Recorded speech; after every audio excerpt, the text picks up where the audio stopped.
Most of us have been told that a small snack before bed helps us sleep.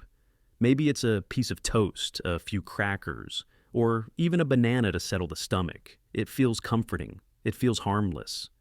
But what if I told you that for people over 60, this innocent habit is quietly forcing your heart to run a marathon while you dream? In fact, new data suggests it might be the single biggest reason your blood pressure refuses to drop at night, leaving your arteries stiff and pressurized for 8 straight hours. I'm Dr. Samuel Hartley, and after 25 years of helping seniors protect their hearts, I can tell you, the food isn't the problem, the timing is. In this video, we're going to uncover why your body's dipping mechanism is broken and the simple 3-hour rule that can reset it tonight.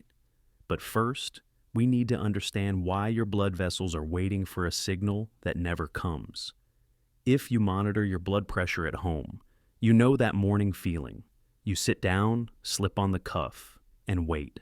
And sometimes, even when you've done everything right, taken your meds, walked the dog, avoided salt, that number is still stubbornly high.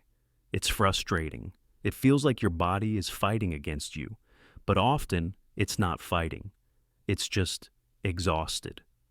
Think of your cardiovascular system like a car engine that's been running on the highway all day. When you finally park the car at night and turn it off, the engine ticks and cools down. The pressure releases. Your body is designed to do exactly the same thing. Doctors call it nocturnal dipping. During deep sleep, your blood pressure should naturally drop by about 10 to 20%. This is the only time in 24 hours that your heart gets a true vacation. But when we eat late, especially carbohydrates like toast, fruit, or cereal, we accidentally prevent the engine from turning off.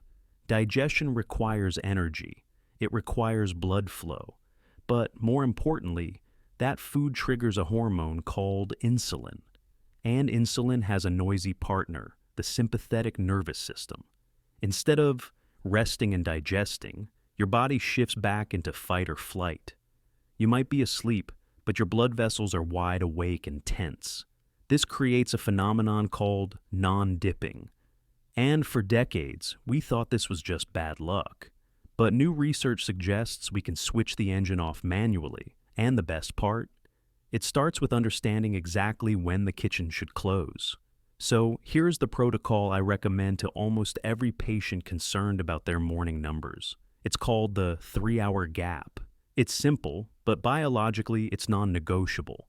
If your head hits the pillow at 10 p.m., your last bite of food needs to happen before 7 p.m. Not 7:30, not 8, 7. Here is why that specific timing matters. When you eat, your pancreas releases insulin to manage the energy. Think of insulin like a traffic controller on an airport runway. As long as the controller is out there waving flags, the maintenance crew, your body's repair system, cannot come out to work. It takes roughly 3 hours for that insulin signal to fade completely. If you snack at 9 p.m., the traffic controller is still on duty at midnight. Your heart rate stays elevated, and that crucial pressure drop just never happens. When you give your body that full 3-hour buffer, something remarkable shifts. You might notice it within just 3 or 4 nights. You wake up feeling less groggy. The puffiness around your ankles starts to go down because your kidneys finally had a chance to rest. And most importantly, when you check that cuff in the morning, the number often looks different. It looks calmer. Now, I know what you're thinking because I hear it in my clinic every day.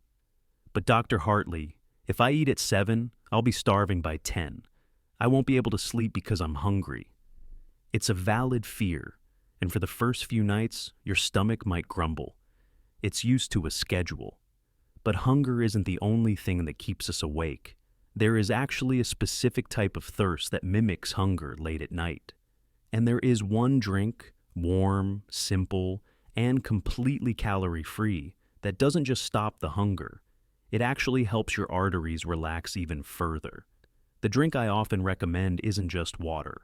It's hibiscus tea. It has a tart, cranberry-like flavor, but its power lies in its deep red color. That color comes from anthocyanins. compounds that research suggests act like a natural, mild version of the blood pressure medication many seniors take, ACE inhibitors. They help the blood vessels relax instead of constrict. But here is the senior safety rule for this drink, and it matters just as much as the tea itself. Don't drink a giant mug right before you turn off the light, or you'll be up 3 times to use the bathroom, which ruins your sleep just as much as the food would. Instead, have a small, warm cup right after dinner, maybe around 7:30. It signals to your brain that the meal is over. It becomes a ritual of closure. Now, I'm a realist. I know some nights are harder than others. Maybe you had a light lunch, and by 9 p.m., your stomach is truly growling.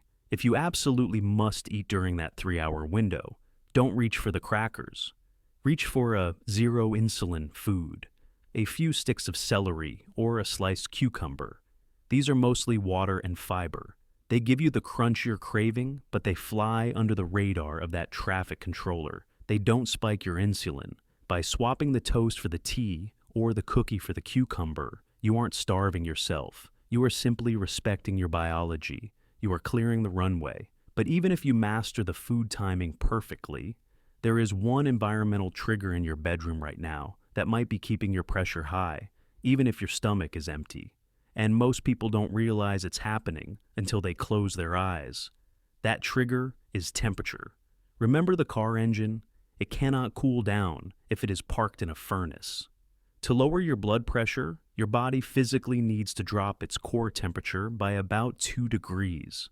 If your bedroom is too warm, anything above 70 degrees Fahrenheit, your heart has to keep pumping harder just to push blood to your skin to cool you off. It's working when it should be resting. So tonight, try to keep the room cool, ideally between 65 and 68 degrees. It might feel a bit crisp when you first get under the covers, but that coolness is a biological signal. It tells your nervous system that the day is done. It tells the engine it is safe to turn off. So let's look at the plan. We stop eating 3 hours before sleep to clear the insulin runway. We swap the late snack for a small cup of hibiscus tea or a crunch of celery. And we keep the bedroom cool to help the engine rest. It's not about starving yourself. It's about rhythm. It's about giving your heart the 8 hours of peace it has earned after beating for you all day long. If you are going to try the 3-hour gap tonight, I want to know. Leave a comment below saying, "Resting the engine." I read them, and it helps me know we are doing this together. I'm Dr. Samuel Hartley.